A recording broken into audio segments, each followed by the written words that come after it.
បុព្វជិតហ្វីលីពីនជាន់ខ្ពស់ម្នាក់បានរំលឹកដល់ក្រុមអ្នកច្បាប់នៃព្រះសហគមន៍កាតូលិកនៅក្នុងប្រទេសនេះឲ្យយកចិត្តទុកដាក់ចំពោះច្បាប់ព្រះសហគមន៍ជាពិសេសគឺភាពត្រឹមត្រូវតាមគោលលទ្ធិរបស់ព្រះសហគមន៍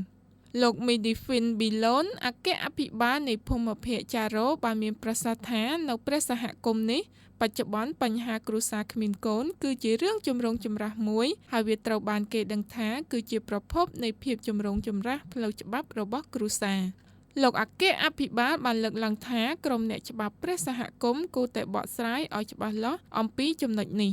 លោកអគ្គអភិបាលបានមានប្រសាសន៍ថាគោលលទ្ធិស្ដីពីប្រជារាស្ត្ររបស់ព្រះជាម្ចាស់ជាចំណុចដែលអាចបង្ហាញអំពីបញ្ហានេះបានលោកក៏បានលើកទឹកចិត្តនិងជំរុញឲ្យពួកគេសិក្សាឲ្យសកម្មនៅយុត្ថាធិការនិងការគ្រប់គ្រងរបស់ព្រះសហគមន៍ពីព្រោះនៅហ្វីលីពីនកាតូលិកហាក់ដូចជាជីវិតផ្ទាល់របស់គ្រួសារនៅក្នុងប្រទេស។